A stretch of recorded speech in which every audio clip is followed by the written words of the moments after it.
So students, let us start with the basics of engineering drawing first before going to automobile engineering drawing. So ਪਹਿਲੇ lecture ਦੇ ਵਿੱਚ ਮੈਂ ਤੁਹਾਨੂੰ demonstrate ਕੀਤਾ ਸੀ about limits, hits and tolerances, but because second year ਦੇ ਵਿੱਚ ਕੁਝ lead students ਨੇ ਵੀ ਸਾਨੂੰ ਜੁਆਇਨ ਕੀਤਾ ਹੈ, ਸੋ ਉਹਨਾਂ ਲਈ ਬੇਸਿਕਸ ਆਫ ਇੰਜੀਨੀਅਰਿੰਗ ਡਰਾਇੰਗ ਦਾ ਪਤਾ ਹੋਣਾ ਬਹੁਤ ਇੰਪੋਰਟੈਂਟ ਹੈ। ਸੋ ਆਪਾਂ ਸਟਾਰਟ ਕਰਦੇ ਹਾਂ ਇੰਜੀਨੀਅਰਿੰਗ ਡਰਾਇੰਗ ਦੇ ਬੇਸਿਕਸ ਤੋਂ।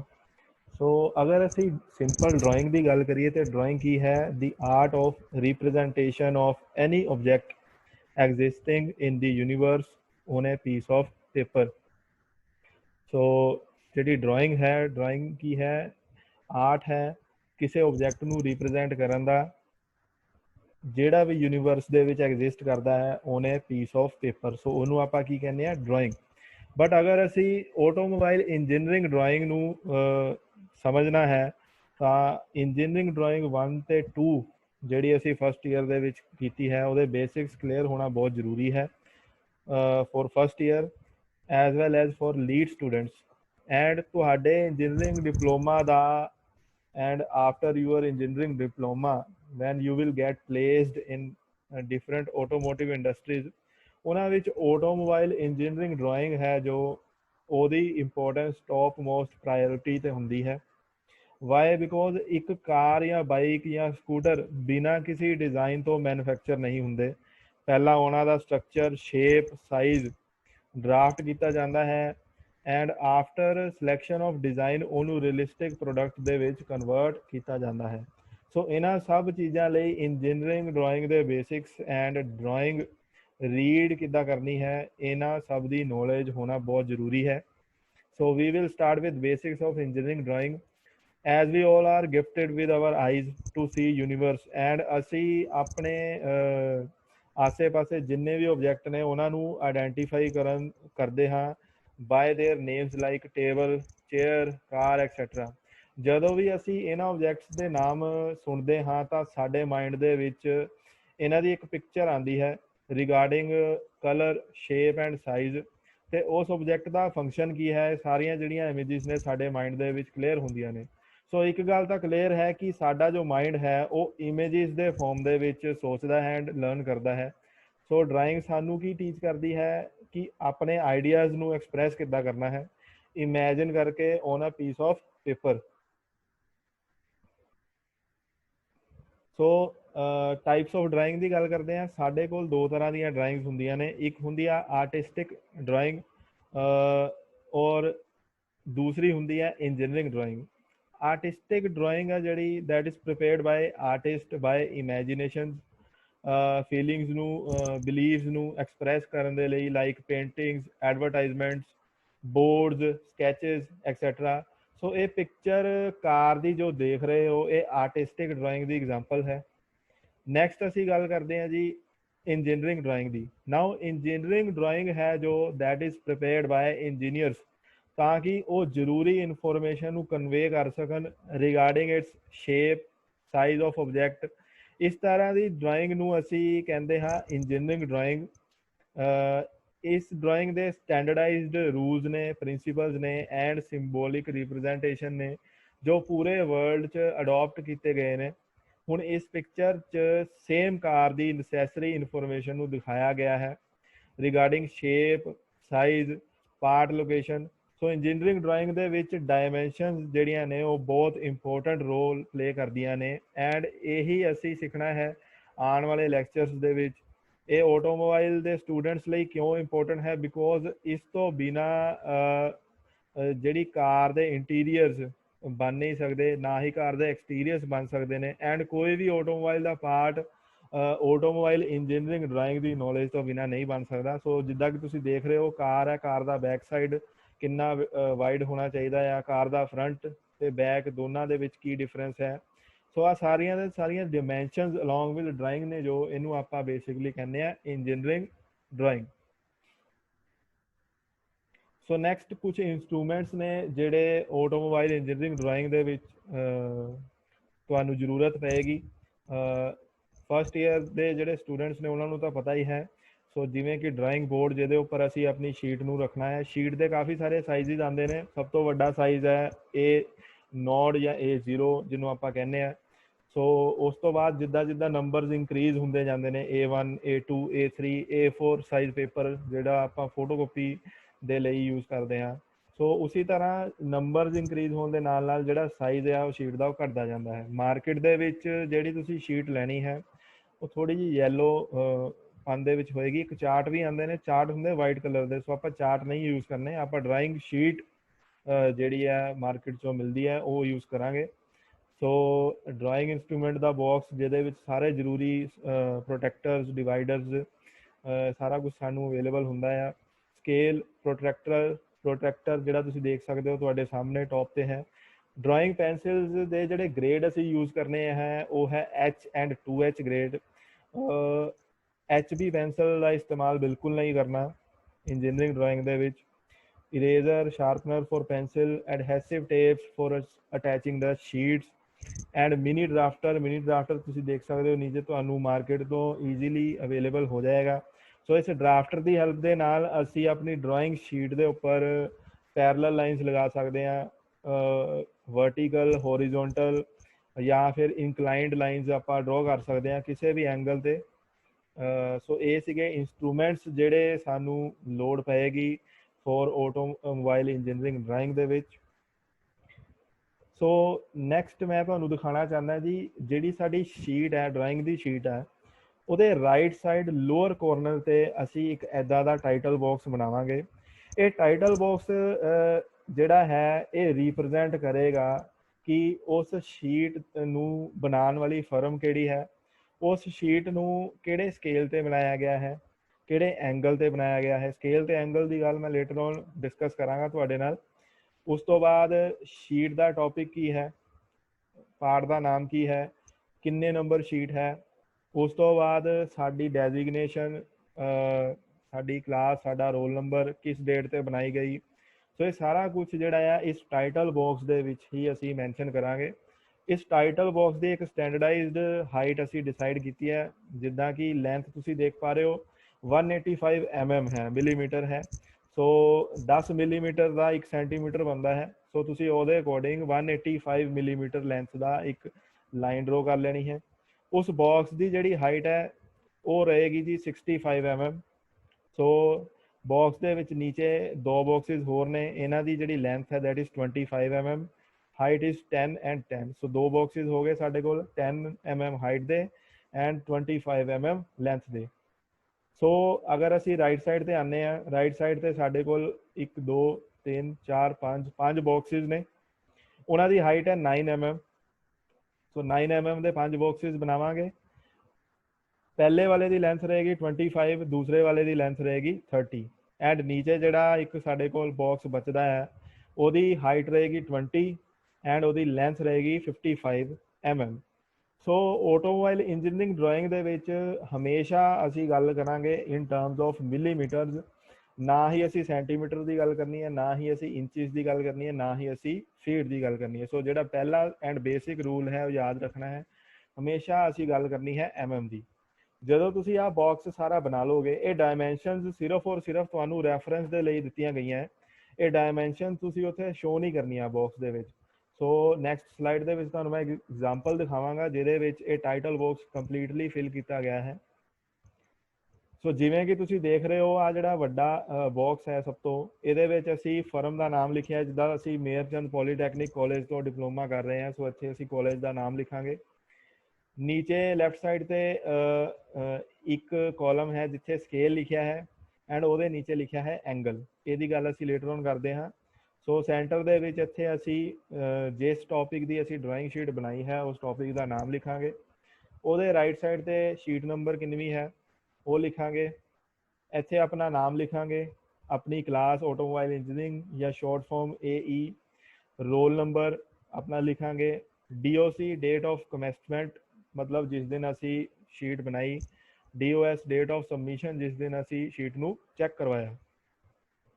ਸੋ ਅਗਰ ਤੁਸੀਂ ਦੇਖ ਪਾ ਰਹੇ ਹੋ, ਇਸ ਟਾਈਟਲ ਬਾਕਸ ਨੂੰ ਬਣਾਉਣ ਦਾ ਵੀ ਇੱਕ ਸਰਟਨ ਸਟੈਂਡਰਡ ਹੈ ਔਰ ਇਸ ਸਟੈਂਡਰਡ ਨੂੰ ਹੀ ਅਸੀਂ ਮੇਨਟੇਨ ਰੱਖਣਾ ਹੈ। ਤੁਸੀਂ ਜਿੱਦਾਂ ਦੇਖ ਪਾ ਰਹੇ ਹੋ ਜਿਹੜੇ ਲੈਟਰਸ ਨੇ ਇਹ ਸਾਰੇ ਦੇ ਸਾਰੇ ਇੰਜੀਨੀਅਰਿੰਗ ਲੈਟਰਸ ਦੀਆਂ ਫਾਰਮਸ ਨੇ। ਇਹ ਜਿਹੜੇ ਲੈਟਰਸ ਨੇ ਜਿੱਦਾਂ M ਕਿੱਦਾਂ ਲਿਖਣਾ ਹੈ, E ਕਿੱਦਾਂ ਲਿਖਣਾ ਹੈ, R ਕਿੱਦਾਂ ਲਿਖਣਾ ਹੈ, ਇਹਦਾ ਵੀ ਇੱਕ ਸਰਟਨ ਸਟੈਂਡਰਡ ਹੁੰਦਾ ਹੈ ਜਿਹਨੂੰ ਅਸੀਂ ਵਰਲਡ ਵਾਈਡ ਫੋਲੋ ਕਰਦੇ ਹਾਂ। ਉਹ ਸਟੈਂਡਰਡ ਕੀ ਹੈ ਮੈਂ ਲੇਟਰ ਔਨ ਤੁਹਾਨੂੰ ਸ਼ੋ ਕਰ ਦੇਵਾਂਗਾ। ਹੁਣ ਇਸ ਬਾਕਸ ਦੇ ਵਿੱਚ ਸਭ ਤੋਂ ਪਹਿਲਾਂ ਮੈਂ ਸਕੇਲ ਦੀ ਗੱਲ ਕਰਾਂਗਾ। ਸਕੇਲ ਜਿੱਥੇ ਲਿਖਿਆ ਹੈ ਇੱਥੇ ਆਪਾਂ ਸਕੇਲ ਨਹੀਂ ਲਿਖਣਾ, ਇੱਥੇ ਆਪਾਂ ਰੇਸ਼ੀਓ ਯੂਜ਼ ਕਰਨੀ ਹੈ। ਰੇਸ਼ੀਓ ਹੋ ਸਕਦੀ ਆ 1:1, 2:1 ਜਾਂ ਫਿਰ 1:2। ਸੋ ਮੈਂ ਜਰਾ ਤੁਹਾਨੂੰ ਐਕਸਪਲੇਨ ਕਰ ਦਿੰਦਾ ਆ। ਇੱਕ ਹੈ 1:1, ਇੱਕ ਹੈ 2:1, ਇੱਕ ਹੈ 1:2। ਇਹ ਜਸਟ ਐਗਜ਼ਾਮਪਲਸ ਨੇ, ਇਹ ਰੇਸ਼ੀਓ ਚੇਂਜ ਵੀ ਹੋ ਸਕਦੀ ਹੈ। ਸੋ ਜਿਹੜੀ 1:1 ਹੈ ਇਸ ਸਕੇਲ ਨੂੰ ਆਪਾਂ ਕਹਿੰਦੇ ਆ ਨੋਰਮਲ ਸਕੇਲ। ਇਹਦਾ ਮਤਲਬ ਆ ਜਿਹੜਾ ਆਬਜੈਕਟ ਅਸੀਂ ਡਰੋ ਕਰਨਾ ਹੈ ਅਸੀਂ ਆਪਣੀ ਡਰਾਇੰਗ ਸ਼ੀਟ ਦੇ ਉੱਪਰ, ਉਸ ਆਬਜੈਕਟ ਦਾ ਰੀਅਲ ਦੇ ਵਿੱਚ ਜੋ ਸਾਈਜ਼ ਹੈ ਉਹੀ ਸਾਈਜ਼ ਅਸੀਂ ਡਰਾਇੰਗ ਸ਼ੀਟ ਦੇ ਉੱਪਰ ਡਰੋ ਕਰ ਦੇਣਾ ਹੈ। ਸਾਈਜ਼ ਦੇ ਵਿੱਚ ਕੁਝ ਵੀ ਹੇਰ ਫੇਰ ਨਹੀਂ ਹੋਏਗਾ। ਜਿਹੜਾ ਨੈਕਸਟ ਸਕੇਲ ਹੈ 2:1, ਇਸ ਸਕੇਲ ਨੂੰ ਅਸੀਂ ਕਹਿੰਦੇ ਆ ਇਨਲਾਰਜਿੰਗ ਸਕੇਲ। ਇਨਲਾਰਜਿੰਗ ਸਕੇਲ ਦਾ ਮਤਲਬ ਆ ਜਿੱਦਾਂ ਰਿਸਟ ਵਾਚ ਤੁਸੀਂ ਸਾਰਿਆਂ ਨੇ ਦੇਖੀਆਂ, ਰਿਸਟ ਵਾਚ ਦੇ ਜਿਹੜੇ ਪਾਰਟਸ ਨੇ ਬਹੁਤ ਛੋਟੇ ਹੁੰਦੇ ਆ। ਸੋ ਇੰਨੇ ਛੋਟੇ ਪਾਰਟਸ ਨੂੰ ਅਗਰ ਅਸੀਂ ਐਗਜ਼ੈਕਟ ਸਾਈਜ਼ ਦੇ ਵਿੱਚ ਬਣਾਵਾਂਗੇ ਤੇ ਸਾਨੂੰ ਕਲੈਰਿਟੀ ਨਹੀਂ ਹੋਏਗੀ ਵੀ ਉਹ ਪਾਰਟਸ ਦੀਆਂ ਡਾਇਮੈਂਸ਼ਨਸ ਕੀ ਨੇ, ਉਹਨਾਂ ਦੀਆਂ ਪੈਰਾਮੀਟਰਸ ਕੀ ਨੇ, ਹਾਈਟ ਕੀ ਹੈ, ਵਿਡਥ ਕੀ ਹੈ। ਸੋ ਇਸ ਚੀਜ਼ ਨੂੰ ਐਡਜਸਟ ਕਰਨ ਦੇ ਲਈ ਆਪਾਂ ਸੈਕਿੰਡ ਨੰਬਰ ਵਾਲਾ ਸਕੇਲ ਯੂਜ਼ ਕਰਦੇ ਹਾਂ, ਦੈਟ ਇਜ਼ ਇਨਲਾਰਜਿੰਗ ਸਕੇਲ। ਇੱਥੇ 2:1 ਦਾ ਮਤਲਬ ਕੀ ਆ, ਅਗਰ ਮੰਨ ਲਓ ਆਬਜੈਕਟ ਦਾ ਸਾਈਜ਼ ਹੈ 10 mm, ਆਬਜੈਕਟ ਦਾ ਸਾਈਜ਼ ਅਗਰ ਹੈ 10 mm ਤੇ 2:1 ਦਾ ਮਤਲਬ ਹੈ ਅਸੀਂ 20 mm ਲੈਂਥ ਦਾ ਆਬਜੈਕਟ ਬਣਾਵਾਂਗੇ ਬਟ ਸ਼ੋ ਉੱਥੇ ਸਿਰਫ 10 mm ਹੀ ਕਰਾਂਗੇ। ਅਗਰ ਅਸੀਂ ਇੱਥੇ ਲਿਖਿਆ ਹੋਏਗਾ 2:1 ਤਾਂ ਡਰਾਇੰਗ ਨੂੰ ਪੜ੍ਹਨ ਵਾਲਾ ਖੁਦ ਸਮਝ ਆਏਗਾ ਕਿ ਇੱਥੇ ਇਨਲਾਰਜਿੰਗ ਸਕੇਲ ਯੂਜ਼ ਕੀਤਾ ਗਿਆ ਹੈ। Last is 1:2। 1:2 ਦਾ ਮਤਲਬ ਹੁੰਦਾ 1/2। ਸੋ ਅਗਰ ਅਸੀਂ 1/2 ਦੀ ਗੱਲ ਕਰੀਏ, 1/2 ਦਾ ਮਤਲਬ ਹੁੰਦਾ ਹਾਫ। ਸੋ ਇਹਨੂੰ ਆਪਾਂ ਕਹਿੰਦੇ ਹਾਂ ਰਿਡਿਊਸਿੰਗ ਸਕੇਲ। ਰਿਡਿਊਸਿੰਗ ਸਕੇਲ ਆਪਾਂ ਯੂਜ਼ ਉਦੋਂ ਕਰਦੇ ਹਾਂ ਜਦੋਂ ਆਬਜੈਕਟ ਦਾ ਸਾਈਜ਼ ਬਹੁਤ ਜ਼ਿਆਦਾ ਵੱਡਾ ਹੋਵੇ ਤੇ ਉਸ ਸਾਈਜ਼ ਨੂੰ ਡਰਾਇੰਗ ਸ਼ੀਟ ਦੇ ਉੱਪਰ ਰਿਪਰੈਜ਼ੈਂਟ ਕਰਨਾ ਮੁਸ਼ਕਿਲ ਹੋਵੇ।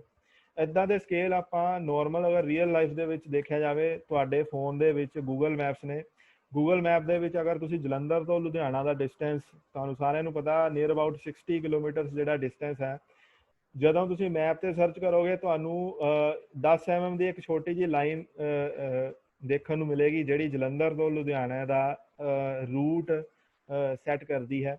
ਸੋ ਇਸ ਜਗ੍ਹਾ ਆਪਾਂ ਰਿਡਿਊਸਿੰਗ ਸਕੇਲ ਯੂਜ਼ ਕਰਦੇ ਹਾਂ। ਜਾਂ ਫਿਰ ਜਿਹੜੇ ਤੁਸੀਂ ਮੈਪਸ ਦੇਖਦੇ ਸੀਗੇ ਆਪਣੇ ਸਕੂਲ 'ਚ ਇੰਡੀਆ ਦੇ ਜਾਂ ਵਰਲਡ ਦੇ, ਸੋ ਇੰਡੀਆ ਦਾ ਜਿਹੜਾ ਜੋਗ੍ਰਾਫੀਕਲ ਏਰੀਆ ਕਾਫੀ ਵੱਡਾ ਹੈ ਔਰ ਉਸ ਏਰੀਏ ਨੂੰ ਇੱਕ ਛੋਟੇ ਜਿਹੇ ਮੈਪ ਤੇ ਰਿਪਰੈਜ਼ੈਂਟ ਕੀਤਾ ਗਿਆ ਯੂਜ਼ਿੰਗ ਦੀ ਰਿਡਿਊਸਿੰਗ ਸਕੇਲ। ਹਮੇਸ਼ਾ ਤੁਸੀਂ ਜਦੋਂ ਮੈਪ ਦੇਖੋਗੇ, ਜਿਹੜਾ ਇੱਕ ਸਟੈਂਡਰਡਾਈਜ਼ਡ ਮੈਪ ਹੁੰਦਾ ਆ ਜਾਂ ਫਿਰ ਗੂਗਲ ਮੈਪ ਆ, ਤੁਸੀਂ ਚੈੱਕ ਕਰਿਓ ਉਹਦੇ ਨੀਚੇ ਉਹਦਾ ਸਕੇਲ ਵੀ ਦੱਸਿਆ ਗਿਆ ਹੋਏਗਾ ਵੀ 10 mm ਦੀ ਲਾਈਨ ਹੈ ਜਿਹੜੀ ਉਹ 1 ਕਿਲੋਮੀਟਰ ਡਿਸਟੈਂਸ ਨੂੰ ਜਾਂ 10 ਕਿਲੋਮੀਟਰ ਡਿਸਟੈਂਸ ਨੂੰ ਰਿਪਰੈਜ਼ੈਂਟ ਕਰ ਰਹੀ ਹੈ। ਸੋ ਇਹ ਸੀਗਾ ਸਾਰਾ ਕੰਸੈਪਟ ਆਫ ਸਕੇਲਸ। ਐਂਗਲ ਦੀ ਗੱਲ ਆਪਾਂ ਲੇਟਰ ਔਨ ਕਰਾਂਗੇ ਬਟ ਨੈਕਸਟ ਅਸੀਂ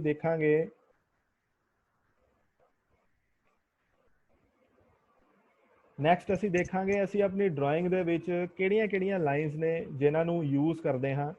ਸੋ ਸਭ ਤੋਂ ਪਹਿਲਾਂ ਜਿਹੜੀ ਲਾਈਨ ਆਪਾਂ ਯੂਜ਼ ਕਰਦੇ ਹਾਂ that is object line. Object line ਦੀ ਅਗਰ ਤੁਸੀਂ ਥਿਕਨੈਸ ਦੇਖੋ ਕਾਫੀ ਡਾਰਕ ਹੈ ਲਾਈਨ। ਇਸ ਲਾਈਨ ਨੂੰ ਆਪਾਂ ਯੂਜ਼ ਕਰਦੇ ਹਾਂ ਆਪਣਾ ਰੀਅਲ ਆਬਜੈਕਟ ਰਿਪਰੈਜ਼ੈਂਟ ਕਰਨ ਦੇ ਲਈ। ਸੋ ਇੰਜੀਨੀਅਰਿੰਗ ਡਰਾਇੰਗ ਦੇ ਵਿੱਚ ਹਰੇਕ ਲਾਈਨ ਦੀ ਆਪਣੀ ਇੰਪੋਰਟੈਂਸ ਹੈ। ਲਾਈਨ ਦੀ ਥਿਕਨੈਸ ਕਿੰਨੀ ਹੋਣੀ ਚਾਹੀਦੀ ਹੈ, ਲਾਈਨ ਡਾਰਕ ਹੋਏਗੀ ਤੇ ਉਹ ਆਬਜੈਕਟ ਲਾਈਨ ਮੰਨੀ ਜਾਏਗੀ, ਜੇ ਲਾਈਨ ਲਾਈਟ ਹੋਏਗੀ ਤੇ ਉਹ ਕੋਈ ਹੋਰ ਲਾਈਨ ਮੰਨੀ ਜਾਏਗੀ। ਸੋ ਇਹਨਾਂ ਸਾਰੀਆਂ ਲਾਈਨਸ ਦੀ ਆਪਣੀ ਇੰਪੋਰਟੈਂਸ ਹੈ ਔਰ ਅਸੀਂ ਅਗਰ ਇਹਨਾਂ ਲਾਈਨਸ ਨੂੰ ਮਿਕਸ ਕਰ ਦੇਵਾਂਗੇ ਤੇ ਜਿਹੜਾ ਸਾਡਾ ਆਬਜੈਕਟ ਆ ਉਹ ਕਿਸੇ ਦੂਸਰੇ ਰੀਡ ਕਰਨ ਵਾਲੇ ਨੂੰ ਕਲੀਅਰ ਨਹੀਂ ਹੋਏਗਾ। ਸੋ ਜਿਵੇਂ ਕਿ ਇਹ ਆਬਜੈਕਟ ਲਾਈਨ ਹੈ, ਆਬਜੈਕਟ ਲਾਈਨ ਡਾਰਕ ਬਿਲਕੁਲ ਥਿਕ ਲਾਈਨ ਹੈ ਜਿਹੜੀ ਆਪਾਂ ਆਬਜੈਕਟ ਨੂੰ ਦਿਖਾਉਣ ਦੇ ਲਈ ਯੂਜ਼ ਕਰਦੇ ਹਾਂ। ਸੋ ਸਭ ਤੋਂ ਇੰਪੋਰਟੈਂਟ ਐਂਡ ਮੇਨ ਲਾਈਨ ਇਹੀ ਹੈ। ਉਸ ਤੋਂ ਬਾਅਦ ਆਉਂਦੀ ਹੈ ਹਿਡਨ ਲਾਈਨ। ਹਿਡਨ ਲਾਈਨ ਦੇ ਵਿੱਚ ਛੋਟੀਆਂ ਡੈਸ਼ਿਸ ਨੇ ਇੱਦਾਂ ਦੀਆਂ, ਸਮॉल ਡੈਸ਼ ਐਂਡ ਲਾਈਟ। ਫਿੱਕੀਆਂ। ਸੋ ਇਹਨਾਂ ਨੂੰ ਆਪਾਂ ਯੂਜ਼ ਕਰਦੇ ਹਾਂ ਉਸ ਜਗ੍ਹਾ ਜਿੱਥੇ ਆਪਾਂ ਕੋਈ ਹਿਡਨ ਚੀਜ਼ ਦਿਖਾਣੀ ਹੋਵੇ। ਮਤਲਬ ਕੋਈ ਆਬਜੈਕਟ ਤੁਸੀਂ ਦੇਖ ਰਹੇ ਹੋ ਔਰ ਉਹਦੇ ਬੈਕ ਸਾਈਡ ਤੇ ਕੁਝ ਹਿਡਨ ਚੀਜ਼ ਆ ਜਿਹਨੂੰ ਤੁਸੀਂ ਰਿਪਰੈਜ਼ੈਂਟ ਕਰਨਾ ਆ, ਉਹਦੇ ਲਈ ਆਪਾਂ ਹਿਡਨ ਲਾਈਨ ਯੂਜ਼ ਕਰਦੇ ਹਾਂ। ਸੈਂਟਰ ਲਾਈਨ ਦੇ ਵਿੱਚ ਇੱਕ ਲਾਈਨ ਦੀ ਲੈਂਥ ਲੰਬੀ ਹੈ, ਫਿਰ ਥੋੜੇ ਜਿਹੇ ਡਿਸਟੈਂਸ ਤੋਂ ਬਾਅਦ ਸ਼ਾਰਟ ਹੈ, ਫਿਰ ਲੰਬੀ ਲਾਈਨ ਹੈ, ਮਤਲਬ ਲੌਂਗ ਡੈਸ਼, ਸ਼ਾਰਟ ਡੈਸ਼, ਫਿਰ ਲੌਂਗ ਡੈਸ਼, ਫਿਰ ਸ਼ਾਰਟ ਡੈਸ਼। ਇਹਨੂੰ ਆਪਾਂ ਯੂਜ਼ ਕਰਦੇ ਹਾਂ ਕਿਸੇ ਵੀ ਪਾਰਟ ਦੇ ਸੈਂਟਰ ਨੂੰ ਦਿਖਾਉਣ ਦੇ ਲਈ। ਇਹ ਹਮੇਸ਼ਾ ਕਿਸੇ ਪਾਰਟ ਦੇ ਸੈਂਟਰ ਚੋਂ ਪਾਸ ਕਰਦੀ ਹੈ centre line. Next is construction line, projection line ਜਾਂ ਫਿਰ ਸੈਕਸ਼ਨ ਲਾਈਨ। ਪ੍ਰੋਜੈਕਸ਼ਨ ਲਾਈਨ ਆਪਾਂ ਯੂਜ਼ ਕਰਦੇ ਹਾਂ ਇੱਕ ਫਰੰਟ ਵਿਊ ਬਣਾਇਆ, ਉਹਦੇ ਨੀਚੇ ਆਪਾਂ ਟੌਪ ਵਿਊ ਦਿਖਾਣਾ ਹੋਵੇ, ਉਹਦੇ ਲਈ ਪ੍ਰੋਜੈਕਸ਼ਨ ਲਾਈਨ ਕੀ ਹੈ ਤੁਹਾਨੂੰ ਬਾਅਦ ਵਿੱਚ ਇੱਕ ਮੈਂ ਵੀਡੀਓ ਦਿਖਾਊਂਗਾ, ਉਹਦੇ ਵਿੱਚ ਕਲੀਅਰ ਹੋ ਜਾਏਗਾ। Next is dimension and extension line. ਇਹਦੇ ਵਿੱਚ ਡਾਇਮੈਂਸ਼ਨ ਲਾਈਨ ਇਹ ਹੈ ਐਂਡ ਐਕਸਟੈਂਸ਼ਨ ਲਾਈਨ ਜਿਹੜੀ ਆ ਵਰਟੀਕਲ ਵਾਲੀਆਂ ਐਕਸਟੈਂਸ਼ਨ ਲਾਈਨਸ ਹੁੰਦੀਆਂ। ਇਹਨਾਂ ਲਾਈਨਸ ਨੂੰ ਆਪਾਂ ਯੂਜ਼ ਕਰਦੇ ਹਾਂ ਜਦੋਂ ਆਪਾਂ ਕਿਸੇ ਆਬਜੈਕਟ ਦੀ ਡਾਇਮੈਂਸ਼ਨ ਦਿਖਾਣੀ ਹੋਵੇ ਵੀ ਉਹ ਕਿੰਨੀ ਲੈਂਥ ਦਾ ਆ, ਕਿੰਨੀ ਹਾਈਟ ਦਾ ਆ। ਫਿਰ ਆਉਂਦੀ ਹੈ ਜੀ ਸ਼ਾਰਟ ਬ੍ਰੇਕ ਲਾਈਨ, ਦੈਨ ਆਉਂਦੀ ਹੈ ਲੌਂਗ ਬ੍ਰੇਕ ਲਾਈਨ। ਜਿੱਥੇ ਲਾਈਨ ਦੀ ਲੈਂਥ ਬਹੁਤ ਜ਼ਿਆਦਾ ਲੰਬੀ ਹੋਵੇ ਉੱਥੇ ਅਸੀਂ ਲੌਂਗ ਬ੍ਰੇਕ ਲਾਈਨ ਨੂੰ ਯੂਜ਼ ਕਰਦੇ ਹਾਂ। ਕਟਿੰਗ ਪਲੇਨ ਲਾਈਨ ਐਂਡ ਵਾਲੇ ਜਿਹੜੇ ਐਜਿਸ ਨੇ ਉਹ ਡਾਰਕ ਨੇ, ਜਿਹੜੇ ਵਿੱਚ ਵਾਲੇ ਜਿਹੜੇ ਐਜਿਸ ਨੇ। ਕਟਿੰਗ ਪਲੇਨ ਲਾਈਨ ਤੇ ਜਿਹੜੀ ਸੈਂਟਰ ਲਾਈਨ ਹੈ ਉਹ ਸੇਮ ਹੈ, ਬਸ ਐਂਡ ਵਾਲੇ ਪੋਰਸ਼ਨ ਨੂੰ ਅਗਰ ਅਸੀਂ ਡਾਰਕ ਕਰ ਦੇਵਾਂਗੇ ਤੇ ਉਹ ਕਟਿੰਗ ਪਲੇਨ ਲਾਈਨ ਬਣ ਜਾਵੇਗੀ। ਸੋ ਆਟੋਮੋਬਾਈਲ ਇੰਜੀਨੀਅਰਿੰਗ ਡਰਾਇੰਗ ਦੇ ਵਿੱਚ ਹਰ ਚੀਜ਼ ਦਾ ਇੱਕ ਸਟੈਂਡਰਡ ਹੈ। ਡਰਾਇੰਗ ਸ਼ੀਟ ਦੇ ਉੱਪਰ ਅਗਰ ਤੁਸੀਂ ਆਪਣਾ ਨਾਮ ਵੀ ਲਿਖਣਾ ਹੈ ਤੇ ਨਾਮ ਇਸ ਇੰਜੀਨੀਅਰਿੰਗ ਲੈਟਰਸ ਦੇ ਅਕੋਰਡਿੰਗ ਲਿਖਣਾ ਹੈ। ਇਨ ਇੰਜੀਨੀਅਰਿੰਗ ਲੈਟਰਸ ਦੀਆਂ ਸ਼ੇਪਸ ਨੂੰ ਚੰਗੀ ਤਰ੍ਹਾਂ ਦੇਖ ਕੇ ਇਹਦੇ ਅਕੋਰਡਿੰਗ ਆਪਣਾ ਨਾਮ ਜਾਂ ਫਿਰ ਆਪਣਾ ਰੋਲ ਨੰਬਰ, ਕੋਈ ਵੀ ਡਿਜਿਟ ਡਾਇਮੈਂਸ਼ਨਿੰਗ ਦੇਣ ਲੱਗੇ ਜਾਂ ਫਿਰ ਪਾਰਟ ਦਾ ਨਾਮ ਲਿਖਣ ਲੱਗੇ, ਸੋ ਸਭ ਕੁਝ ਇਸ ਲੈਟਰ ਇਹਨਾਂ ਲੈਟਰਸ ਦੀਆਂ ਸ਼ੇਪਸ ਐਂਡ ਸਾਈਜ਼ ਦੇ ਅਕੋਰਡਿੰਗ ਹੀ ਹੋਣਾ ਚਾਹੀਦਾ ਹੈ। ਜਿੱਦਾਂ ਕਿ ਕਈ ਜਾਣਿਆਂ ਨੂੰ ਆਰ ਜਿਹੜਾ ਆ ਇੱਥੋਂ ਕਾਰਨਰ ਤੋਂ ਲਿਖਣ ਦੀ ਆਦਤ ਹੈ, ਸੋ ਇਹ ਸਾਰੀਆਂ ਜਿਹੜੀਆਂ ਹੈਬਿਟਸ ਨੂੰ ਆਪਾਂ ਇਸ ਇਮੇਜ ਨੂੰ ਦੇਖਦੇ ਹੋਏ ਠੀਕ ਕਰਨਾ ਹੈ। ਸੋ ਇਸ ਸਟੈਂਡਰਡ ਦੇ ਅਕੋਰਡਿੰਗ ਹੀ ਅਸੀਂ ਆਪਣੀ ਡਰਾਇੰਗ ਸ਼ੀਟ ਦੇ ਉੱਪਰ ਕੰਮ ਕਰਨਾ ਹੈ। ਡਿਜਿਟਸ ਜਿੱਦਾਂ ਲਿਖੇ ਨੇ ਐਂਡ ਜਿਹੜੇ ਐਲਫਾਬੈਟਸ ਨੇ ਉਹ ਜਿੱਦਾਂ ਲਿਖੇ ਨੇ, ਸੋ ਉਹਦੇ ਅਕੋਰਡਿੰਗ ਹੀ ਅਸੀਂ ਕੰਮ ਕਰਾਂਗੇ। ਨੈਕਸਟ ਇਸ ਸ਼ੀਟ ਦੇ ਵਿੱਚ ਵੇਰੀਅਸ ਡਾਇਮੈਂਸ਼ਨਿੰਗ ਟੈਕਨੀਕਸ ਦਿਖਾਈਆਂ ਗਈਆਂ ਨੇ ਵੀ ਜਦੋਂ ਤੁਸੀਂ ਡਰਾਇੰਗ ਨੂੰ ਬਣਾਉਣਾ ਆ ਤਾਂ ਡਾਇਮੈਂਸ਼ਨਿੰਗ ਕਿੱਦਾਂ ਕਰਨੀ ਹੈ। ਡਾਇਮੈਂਸ਼ਨਿੰਗ ਦਾ ਵੀ ਇੱਕ ਆਪਣਾ ਸਰਟਨ ਸਟੈਂਡਰਡ ਹੈ, ਸਰਟਨ ਰੂਲ ਨੇ।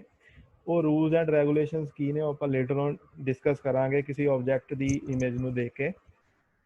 ਸੋ ਇਹ ਹੈ ਜੀ first angle and third angle projection. ਇਹ ਕੀ ਹੈ ਤੇ ਕਿੱਥੇ ਯੂਜ਼ ਕਰਦੇ ਹਾਂ ਆਪਾਂ।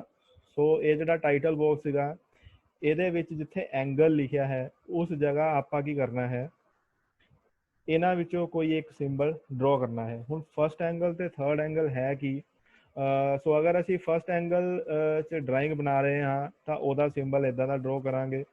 ਥਰਡ ਐਂਗਲ 'ਚ ਡਰਾ ਕਰ ਰਹੇ ਹਾਂ ਤਾਂ ਉਹਦਾ ਸਿੰਬਲ ਅਸੀਂ ਇੱਦਾਂ ਦਾ ਡਰਾ ਕਰਾਂਗੇ। ਹੁਣ ਫਸਟ ਐਂਗਲ ਤੇ ਥਰਡ ਐਂਗਲ ਹੈ ਕੀ, ਇਹਨਾਂ ਨੂੰ ਸਮਝਣ ਦੇ ਲਈ ਅਸੀਂ ਆਪਣੀ ਇਹ ਵਾਲੀ ਇਮੇਜ ਦੇਖਦੇ ਹਾਂ। ਸੋ ਇਸ ਇਮੇਜ ਦੇ ਵਿੱਚ ਅਸੀਂ ਕੀ ਕੀਤਾ ਹੈ, ਪੂਰੇ ਦੇ ਪੂਰੇ ਅਰਥ ਦੇ ਐਟਮੋਸਫੇਅਰ ਨੂੰ ਦੋ ਪਲੇਨਸ ਦੇ ਵਿੱਚ ਡਿਵਾਈਡ ਕਰ ਦਿੰਦੇ ਹਾਂ। ਸੋ ਇੱਕ 3D ਆਬਜੈਕਟ ਨੂੰ 2D ਦੇ ਵਿੱਚ ਇਲਸਟ੍ਰੇਟ ਕਰਨ ਲਈ ਅਸੀਂ ਕੀ ਕਰਦੇ ਹਾਂ, ਲੈਟ ਅਸ ਸਪੋਜ਼ ਕਿ ਪੂਰੇ ਅਰਥ ਦਾ ਜਿਹੜਾ ਐਟਮੋਸਫੇਅਰ ਹੈ, ਪੂਰਾ ਅਰਥ ਹੈ ਜੋ, ਉਸ ਨੂੰ ਅਸੀਂ 4 ਪਾਰਟਸ ਦੇ ਵਿੱਚ ਡਿਵਾਈਡ ਕੀਤਾ ਹੈ ਯੂਜ਼ਿੰਗ ਦੀ 2 ਇਮੈਜਨਰੀ ਪਲੇਨਸ।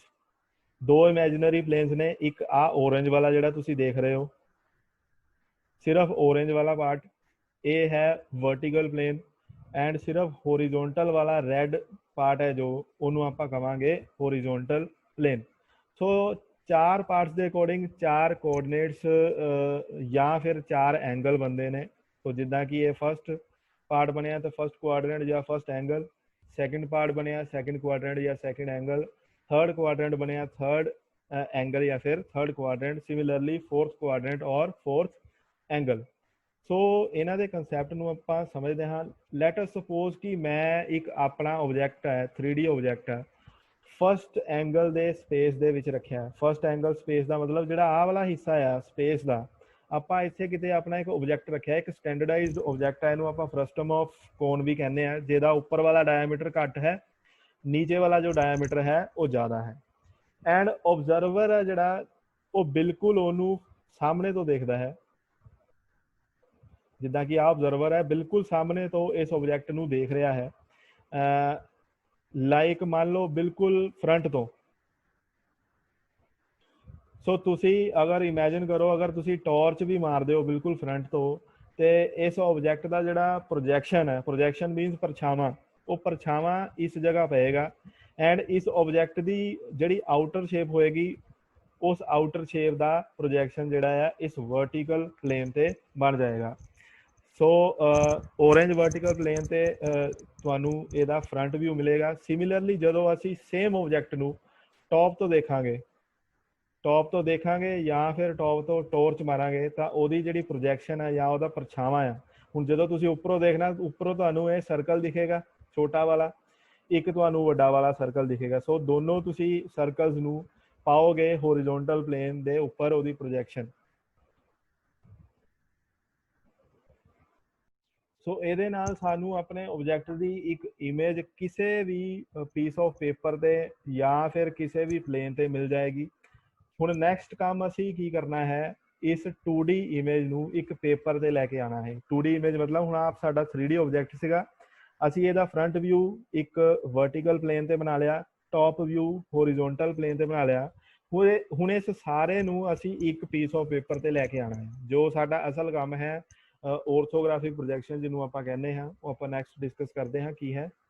ਸੋ ਆਪਾਂ ਕੀ ਕਰਾਂਗੇ, ਜਿਹੜਾ ਇਹ ਹੋਰੀਜ਼ੋਨਟਲ ਪਲੇਨ ਹੈ ਰੈੱਡ ਵਾਲਾ, ਇਹ ਵਾਲਾ ਪੋਰਸ਼ਨ ਹੈ ਜਿਹੜਾ ਫਸਟ ਐਂਗਲ ਦਾ, ਇਹਨੂੰ ਅਸੀਂ 90 ਡਿਗਰੀ ਕਲੋਕਵਾਈਜ਼ ਰੋਟੇਟ ਕਰ ਲਵਾਂਗੇ। ਜਦੋਂ ਆਪਾਂ 90 ਡਿਗਰੀ ਇਹਨੂੰ ਕਲੋਕਵਾਈਜ਼ ਰੋਟੇਟ ਕਰਾਂਗੇ, ਇਹ ਵਾਲਾ ਜਿਹੜਾ ਪੋਰਸ਼ਨ ਹੈ ਇਹ ਨੀਚੇ ਚਲਾ ਜਾਏਗਾ ਔਰ ਸਾਨੂੰ ਕੀ ਚੀਜ਼ ਦਿਖੇਗੀ, ਇੱਕ ਰੈਕਟੈਂਗਲ ਦਿਖੇਗਾ, ਉਹਦੇ ਦੋ ਪਾਰਟਸ ਦਿਖਣਗੇ। ਉੱਪਰ ਵਾਲੇ ਪਾਰਟ ਤੇ ਸਾਨੂੰ ਉਹਦਾ ਫਰੰਟ ਵਿਊ ਦਿਖੇਗਾ ਔਰ ਨੀਚੇ ਵਾਲੇ ਪਾਰਟ ਤੇ ਸਾਨੂੰ ਉਹਦਾ ਆਬਜੈਕਟ ਦਾ ਟੌਪ ਵਿਊ ਦਿਖੇਗਾ।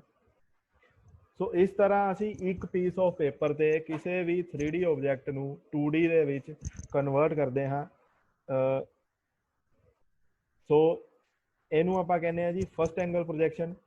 ਸੇਮ ਤਰੀਕੇ ਦੇ ਨਾਲ ਅਗਰ ਉਸੇ ਆਬਜੈਕਟ ਨੂੰ ਇਸ ਥਰਡ ਕੁਆਡਰੈਂਟ ਦੇ ਵਿੱਚ ਰੱਖਿਆ ਜਾਵੇ ਤਾਂ ਸਾਨੂੰ ਕੀ ਦੇਖਣ ਨੂੰ ਮਿਲੇਗਾ, ਫਰੰਟ ਵਿਊ ਹੈ ਜਿਹੜਾ ਉਹ ਸਾਨੂੰ ਇਸ ਜਗ੍ਹਾ ਦੇਖਣ ਨੂੰ ਮਿਲੇਗਾ ਵਰਟੀਕਲ ਪਲੇਨ ਤੇ, ਟੌਪ ਵਿਊ ਹੈ ਜਿਹੜਾ ਸਾਨੂੰ ਇਸ ਜਗ੍ਹਾ ਦੇਖਣ ਨੂੰ ਮਿਲੇਗਾ ਹੋਰੀਜ਼ੋਨਟਲ ਪਲੇਨ ਤੇ। ਰੂਲ ਸਾਡਾ ਸੇਮ ਹੈ, ਸਿਮਿਲਰ ਹੈ। ਅਸੀਂ ਕੀ ਕਰਨਾ ਹੈ, ਹੋਰੀਜ਼ੋਨਟਲ ਪਲੇਨ ਨੂੰ 90 ਡਿਗਰੀ ਕਲੋਕਵਾਈਜ਼ ਰੋਟੇਟ ਕਰਨਾ ਹੈ। ਸੋ 90 ਡਿਗਰੀ ਕਲੋਕਵਾਈਜ਼ ਰੋਟੇਟ ਕਰਾਂਗੇ ਤੇ ਇਹ ਜਿਹੜਾ ਟੌਪ ਵਿਊ ਹੈ ਇਹ ਉੱਪਰ ਚਲਾ ਜਾਏਗਾ, ਫਰੰਟ ਵਿਊ ਹੈ ਜਿਹੜਾ ਉਹ ਨੀਚੇ ਚਲਾ ਜਾਏਗਾ। ਸੋ ਇਹ ਬੇਸਿਕ ਡਿਫਰੈਂਸ ਹੈ ਸਾਡਾ first angle and third angle ਦੇ ਵਿੱਚ। ਸੋ ਫਸਟ ਐਂਗਲ ਪ੍ਰੋਜੈਕਸ਼ਨ ਦਾ ਜਿਹੜਾ ਸਿੰਬਲ ਆ ਉਹ ਅਸੀਂ ਦੇਖ ਸਕਦੇ ਹਾਂ ਇੱਦਾਂ ਕਿਉਂ ਹੈ। ਇਸ ਤਰ੍ਹਾਂ ਇਸ ਲਈ ਹੈ ਕਿਉਂਕਿ ਇਹ ਫਰੰਟ ਤੇ ਆਉਂਦਾ ਉੱਪਰ ਸਭ ਤੋਂ ਪਹਿਲਾਂ, ਉਹਦੇ ਬੈਕ ਸਾਈਡ ਤੇ ਆਉਂਦਾ ਸਰਕਲ। ਸੋ ਇਸੇ ਤਰ੍ਹਾਂ ਫਸਟ ਐਂਗਲ ਦਾ ਸਿੰਬਲ ਹੈ। ਸੇਮ ਤਰੀਕੇ ਦੇ ਨਾਲ ਥਰਡ ਐਂਗਲ ਦਾ ਸਿੰਬਲ ਹੈ, ਉਹਦੇ ਵਿੱਚ ਸਰਕਲਸ ਜਿਹੜੇ ਨੇ ਅੱਗੇ ਆ ਜਾਂਦੇ ਆ ਦੋ, ਔਰ ਜਿਹੜਾ ਇਹ ਟ੍ਰੈਪੀਜ਼ੀਅਮ ਹੈ ਇਹ ਪਿੱਛੇ ਆ ਜਾਂਦਾ ਹੈ। ਸੋ ਆਈ ਹੋਪ ਕੁਝ ਹੱਦ ਤੱਕ ਜਿਹੜੇ ਲੀਡ ਸਟੂਡੈਂਟਸ ਨੇ ਉਹਨਾਂ ਨੂੰ ਇਹ ਸਮਝ ਆਇਆ ਹੋਏਗਾ ਵੀ ਅਸੀਂ ਕਿਸੇ 3D ਆਬਜੈਕਟ ਨੂੰ 2D ਦੇ ਵਿੱਚ ਕਿਵੇਂ ਕਨਵਰਟ ਕਰਦੇ ਹਾਂ। ਹੁਣ second quadrant and fourth quadrant ਦੇ ਵਿੱਚ ਕੰਮ ਕਿਉਂ ਨਹੀਂ ਕਰਦੇ, ਇਹਦਾ ਰੀਜ਼ਨ ਮੈਂ ਬਾਅਦ ਵਿੱਚ ਤੁਹਾਨੂੰ ਦੱਸਾਂਗਾ, ਫਿਲਹਾਲ ਉਹ ਚੀਜ਼ ਇੰਪੋਰਟੈਂਟ ਨਹੀਂ ਹੈ। ਸੋ ਆਪਾਂ first angle and third angle ਦੀ ਗੱਲ ਕੀਤੀ। ਹੁਣ ਇਹ ਐਂਗਲ ਆਪਾਂ ਆਪਣੇ ਟਾਈਟਲ ਬਾਕਸ 'ਚ ਕਿੱਦਾਂ ਸ਼ੋਅ ਕਰਨੇ ਨੇ। ਮੰਨ ਲਓ ਤੁਹਾਨੂੰ ਇੱਕ ਸ਼ੀਟ ਅਸਾਈਨ ਕੀਤੀ ਗਈ, ਉਸ ਸ਼ੀਟ ਦੇ ਵਿੱਚ ਤੁਸੀਂ ਇੱਕ 3D ਆਟੋਮੋਬਾਈਲ ਦੇ ਪਾਰਟ ਨੂੰ 2D ਦੇ ਵਿੱਚ ਕਨਵਰਟ ਕਰਨਾ ਹੈ। ਤੁਹਾਨੂੰ ਇੰਸਟਰਕਸ਼ਨਸ ਦਿੱਤੀਆਂ ਜਾਣਗੀਆਂ, ਤੁਸੀਂ ਫਸਟ ਐਂਗਲ ਦੇ ਵਿੱਚ ਡਰੋ ਕਰਨਾ ਹੈ ਜਾਂ ਥਰਡ ਐਂਗਲ ਦੇ ਵਿੱਚ ਡਰੋ ਕਰਨਾ ਹੈ। ਜੇ ਫਸਟ ਐਂਗਲ ਦੇ ਵਿੱਚ ਕਿਹਾ ਜਾਏਗਾ ਤਾਂ ਜਿਹੜਾ ਟੌਪ ਵਿਊ ਹੈ ਤੁਹਾਡਾ ਉਹ ਨੀਚੇ ਰਹੇਗਾ, ਟੌਪ ਵਿਊ ਨੀਚੇ ਰਹੇਗਾ, ਫਰੰਟ ਵਿਊ ਤੁਹਾਡਾ ਉੱਪਰ ਬਣੇਗਾ। ਲੈਫਟ ਸਾਈਡ ਵਾਲਾ ਜਿਹੜਾ ਵਿਊ ਹੈ ਉਹ ਰਾਈਟ ਸਾਈਡ ਬਣੇਗਾ, ਰਾਈਟ ਸਾਈਡ ਵਾਲਾ ਵਿਊ ਜਿਹੜਾ ਲੈਫਟ ਸਾਈਡ ਬਣੇਗਾ।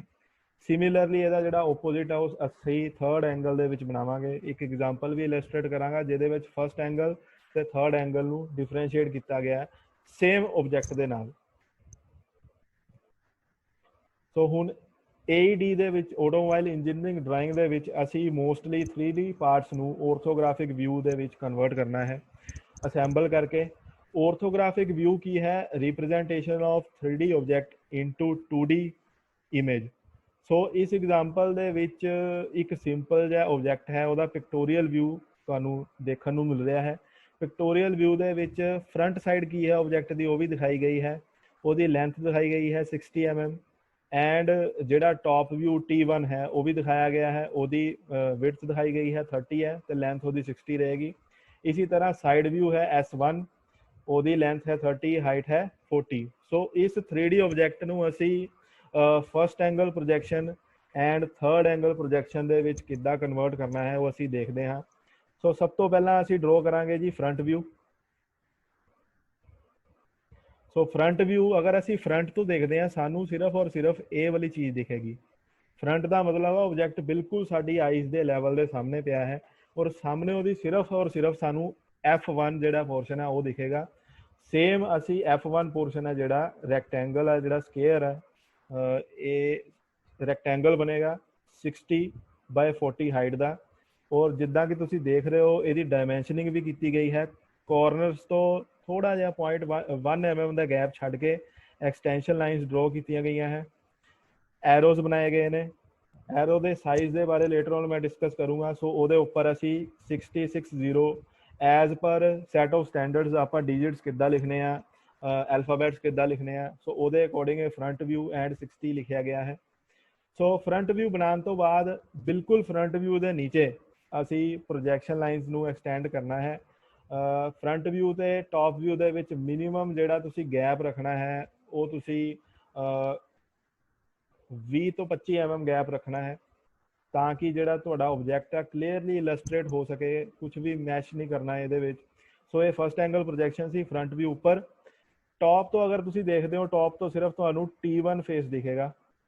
T1 ਫੇਸ ਦੇ ਵਿੱਚ ਉਹਦੀ ਲੈਂਥ ਹੈ 60 ਐਂਡ ਉਹਦੀ ਜਿਹੜੀ ਵਿਡਥ ਹੈ that is 30। So same projection the help ਦੇ ਨਾਲ ਤੁਸੀਂ ਜਿਹੜਾ ਆ 30/60 ਦਾ ਟॉप ਵਿਊ ਬਣਾ ਦੇਣਾ। ਸਾਈਡ ਵਿਊ ਬਣਾਉਣ ਦੇ ਲਈ ਅਸੀਂ ਕੀ ਕਰਦੇ ਹਾਂ ਫਸਟ ਐਂਗਲ ਪ੍ਰੋਜੈਕਸ਼ਨ ਦੇ ਵਿੱਚ। ਹੁਣ ਅਗਰ ਅਸੀਂ ਪਿਕਟੋਰੀਅਲ ਵਿਊ ਦੇਖਦੇ ਹਾਂ, ਇਹ ਸਾਈਡ ਵਿਊ ਹੈਗਾ ਰਾਈਟ ਸਾਈਡ ਵਾਲਾ। ਸੋ ਰਾਈਟ ਸਾਈਡ ਵਾਲਾ ਜਿਹੜਾ ਵਿਊ ਆ ਅਸੀਂ ਲੈਫਟ ਸਾਈਡ ਤੇ ਬਣਾਉਂਦੇ ਆ ਫਸਟ ਐਂਗਲ ਪ੍ਰੋਜੈਕਸ਼ਨ ਦੇ ਵਿੱਚ। ਇਹ ਗੱਲ ਹਮੇਸ਼ਾ ਤੁਸੀਂ ਯਾਦ ਰੱਖਣੀ ਹੈ। ਤੇ ਜਿਹੜਾ ਲੈਫਟ ਸਾਈਡ ਵਾਲਾ ਵਿਊ ਹੈ ਉਹ ਅਸੀਂ ਰਾਈਟ ਸਾਈਡ ਬਣਾਵਾਂਗੇ। ਬਣਾਉਣ ਦੇ ਲਈ ਕੀ ਕਰਨਾ, ਆਪਾਂ ਇੱਥੋਂ ਦੀ ਲਾਈਟ ਥਿਕ ਕਲਰ ਦੀ 45 ਡਿਗਰੀ ਤੇ ਲਾਈਨ ਡਰੋ ਕਰਨੀ ਹੈ। ਠੀਕ ਹੈ ਜੀ। ਸੋ ਜਦੋਂ 45 ਡਿਗਰੀ ਦੀ ਤੁਸੀਂ ਲਾਈਨ ਡਰੋ ਕਰੋਗੇ ਤੁਹਾਡਾ ਆਟੋਮੈਟਿਕਲੀ ਜਿਹੜਾ ਰਾਈਟ ਸਾਈਡ ਵਿਊ ਆ ਬਣ ਜਾਏਗਾ। ਬਣੇਗਾ ਕਿੱਦਾਂ? ਫਰੰਟ ਵਿਊ ਦੇ ਇੱਥੋਂ ਦੀ ਟॉप ਤੋਂ ਪ੍ਰੋਜੈਕਸ਼ਨ ਇੱਕ ਤੁਸੀਂ ਇੱਧਰ ਲੈ ਕੇ ਆਣੀ ਹੈ, ਇੱਕ ਨੀਚੇ ਉਹਦੀ ਪ੍ਰੋਜੈਕਸ਼ਨ ਇੱਧਰ ਲੈ ਕੇ ਆਣੀ ਹੈ। ਸੇਮ ਵੇ ਦੇ ਨਾਲ ਟॉप ਵਿਊ ਤੋਂ ਪ੍ਰੋਜੈਕਸ਼ਨਸ ਲੈ ਕੇ ਜਾਣੀ ਹੈ ਇੱਥੋਂ ਐਂਡ ਨੀਚਿਓਂ ਦੀ 45 ਡਿਗਰੀ ਵਾਲੀ ਲਾਈਨ ਤੱਕ। ਫਿਰ ਕੀ ਕਰਨਾ, ਤੁਸੀਂ ਡਰਾਫਟਰ ਦੀ ਹੈਲਪ ਦੇ ਨਾਲ ਬਿਲਕੁਲ ਸਟ੍ਰੇਟ ਇਹਨੂੰ ਰੱਖ ਕੇ ਉੱਪਰ ਪ੍ਰੋਜੈਕਸ਼ਨਸ ਲੈ ਕੇ ਜਾਣੀਆਂ ਨੇ। ਜਦੋਂ ਤੁਸੀਂ ਪ੍ਰੋਜੈਕਸ਼ਨਸ ਲੈ ਕੇ ਜਾਓਗੇ ਤੁਹਾਡਾ ਆਟੋਮੈਟਿਕਲੀ ਜਿਹੜਾ ਸਾਈਡ ਵਿਊ ਹੈ, ਇਹ ਜਿਹੜਾ ਬਾਕਸ ਹੈ ਇਹ ਤੁਹਾਡਾ ਬਣ ਜਾਏਗਾ। ਸੋ ਪ੍ਰੋਜੈਕਸ਼ਨ ਲਾਈਨਸ ਦੀ ਹੈਲਪ ਦੇ ਨਾਲ ਜਿਹੜੀ ਆਪਣੀ ਆਰਥੋਗ੍ਰਾਫਿਕ ਪ੍ਰੋਜੈਕਸ਼ਨ ਹੈ ਬਹੁਤ ਈਜ਼ੀ ਹੋ ਜਾਂਦੀ ਹੈ। ਸੇਮ ਜਿਹੜਾ ਪਿਕਟੋਰੀਅਲ ਵਿਊ ਹੈ 3D ਆਬਜੈਕਟ ਹੈ, ਅਸੀਂ ਥਰਡ ਐਂਗਲ ਦੇ ਵਿੱਚ ਕਿੱਦਾਂ ਬਣਾਉਂਦੇ ਹਾਂ। ਥਰਡ ਐਂਗਲ ਦੇ ਵਿੱਚ ਜਿਹੜਾ ਟॉप ਵਿਊ ਹੈ ਉਹ ਉੱਪਰ ਬਣੇਗਾ, ਫਰੰਟ ਵਿਊ ਜਿਹੜਾ ਆ ਉਹ ਨੀਚੇ ਬਣੇਗਾ। ਰਾਈਟ ਸਾਈਡ ਵਾਲਾ ਵਿਊ ਰਾਈਟ ਸਾਈਡ ਹੀ ਬਣਿਆ ਹੈ। ਸੋ ਇਹ ਬੇਸਿਕ ਡਿਫਰੈਂਸ ਹੈ ਫਸਟ ਐਂਗਲ ਪ੍ਰੋਜੈਕਸ਼ਨ ਦੇ ਵਿੱਚ ਐਂਡ ਥਰਡ ਐਂਗਲ ਪ੍ਰੋਜੈਕਸ਼ਨ ਦੇ ਵਿੱਚ। ਸੋ ਆਈ ਹੋਪ ਇਹ ਸਾਰੀਆਂ ਜਿਹੜੀਆਂ ਬੇਸਿਕ ਇੰਸਟਰਕਸ਼ਨਸ ਨੇ ਇਹ ਤੁਹਾਨੂੰ ਸਮਝ ਆਈਆਂ ਹੋਣਗੀਆਂ। ਮੇਰੀ ਸਪੈਸ਼ਲ ਇੰਸਟਰਕਸ਼ਨ ਹੈ ਲੀਡ ਸਟੂਡੈਂਟਸ ਲਈ ਕਿ ਇਸ ਵੀਡੀਓ ਨੂੰ ਬਿਲਕੁਲ ਧਿਆਨ ਨਾਲ ਦੇਖਣ ਔਰ ਇਹਦੇ ਰਿਗਾਰਡਿੰਗ ਕੋਈ ਵੀ ਡਾਊਟ ਹੋਏਗਾ ਤਾਂ ਮੈਨੂੰ ਪਰਸਨਲ ਮੈਸੇਜ ਕਰਕੇ ਪੁੱਛ ਸਕਦੇ ਨੇ। ਸੋ ਅਸੀਂ ਨੈਕਸਟ ਆਪਣੇ ਟੌਪਿਕ ਦੇ ਵਿੱਚ ਸ਼ੀਟ ਨੰਬਰ 1 ਤੋਂ ਸਟਾਰਟ ਕਰਾਂਗੇ ਜਿਹੜੀ ਸੀਗੀ ਤੁਹਾਡੀ limits, fits and tolerance and ਉਹਦੇ ਕੰਟੈਂਟਸ ਕੀ ਨੇ ਤੁਹਾਡੇ ਸ਼ੀਟ ਨੰਬਰ 1 ਦੇ ਉਹ ਵੀ ਤੁਹਾਨੂੰ ਇਲਸਟ੍ਰੇਟ ਕਰ ਦਿੱਤੇ ਜਾਣਗੇ। So thank you.